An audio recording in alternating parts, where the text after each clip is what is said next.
Bonjour à tous, vous êtes de plus en plus nombreux à suivre nos JT en direct du salon, nous vous en remercions. Alors on garde le rythme et tout de suite c'est reparti pour une promenade de santé dans les allées.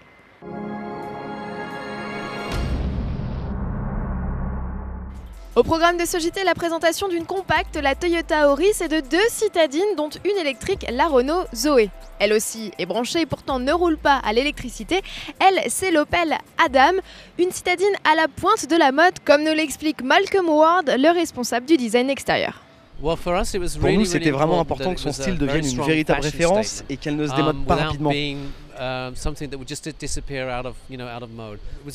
C'était aussi très important qu'on offre de nombreuses possibilités de personnalisation afin d'obtenir une large palette de tempéraments différents.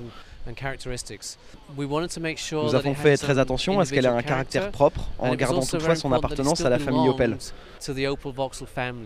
On obtient donc des lignes douces mais des formes musclées. Le style global est très moderne et ne joue pas la carte rétro. Et paf, une petite pique directement destinée aux Fiat 500 et autres Mini, des citadines dont le style a fortement inspiré les designers Opel, vous ne trouvez pas? Bon allez, continuons tout de suite notre découverte de l'allemande. La Dame, un patronyme en hommage au fondateur d'Opel, est une stricte 3 portes. La puce embarque 4 passagers dans 3,70 m de long, soit autant qu'une Renault Twingo. Seulement, elle n'apparaît pas aussi habitable. Pour se rattraper, Opel joue à fond la carte personnalisation. Cela commence par des finitions où l'on ne parle plus en termes d'équipement, mais d'ambiance. La Jam est jeune et tendance, la Glam offre des harmonies plus sophistiquées, tandis que la Slam se la joue plus sportive. À ces ambiances, il est possible d'associer une multitude d'accessoires allant de la jante aux coques de clé en passant par les barrettes de calandre, les tapis de sol ou encore les stickers. Il n'y aura pas deux Adam identiques à en croire Opel. Comble du chic et équipement ultra romantique, ce ciel de pavillon constellé de diodes, idéal pour dévirer sous un ciel étoilé. Sous le capot, Opel la joue en revanche plutôt sobre, pas de diesel en vue, Adam n'offre que de l'essence, 3 blocs de 70, 87 et 100 chevaux. Le ticket d'entrée est fixé à 10 990 € avec 2 séries la climatisation, un équipement absent sur la 500 d'entrée de gamme, facturé qui plus est 1000 € de plus. La commercialisation de la Dame devrait débuter dans les premiers mois de 2013. D'ici là, les premières Zoé seront sur nos routes puisque le carnet de commandes a ouvert et les premières livraisons sont attendues en fin d'année. Tous les détails avec Loïc Bayard.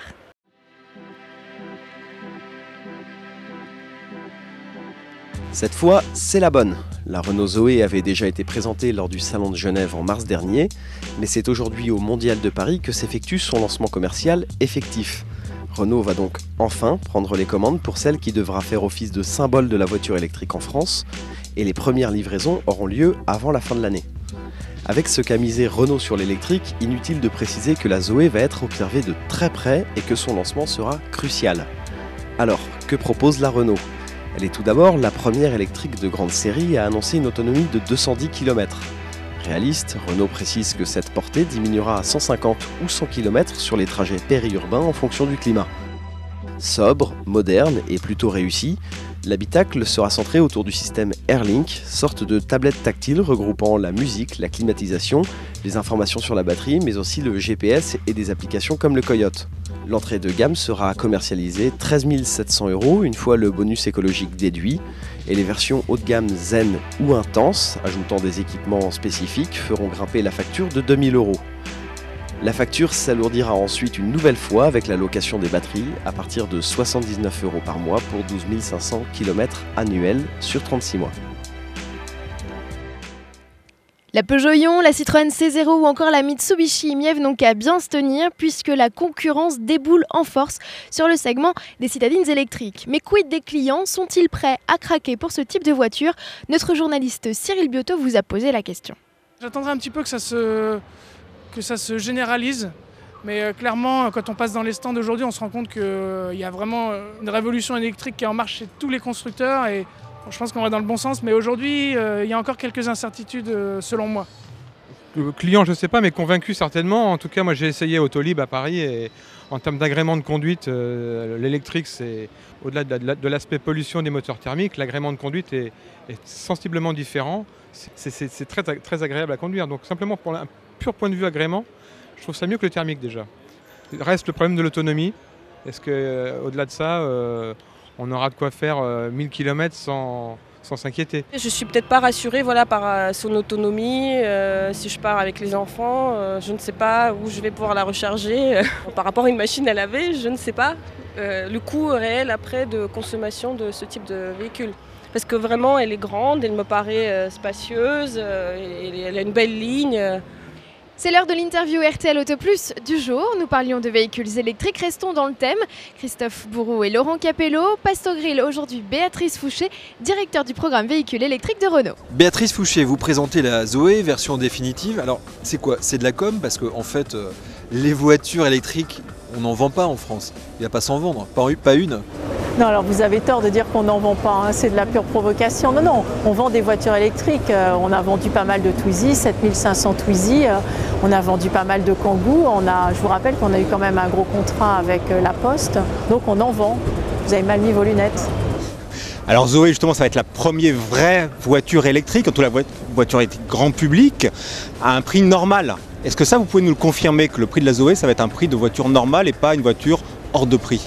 Oui, alors je vous confirme, ce sera un prix que vous appelez normal, moi que je considère comme abordable, c'est-à-dire 13 700 € pour une voiture de ce segment-là, c'est presque un cadeau, quoi.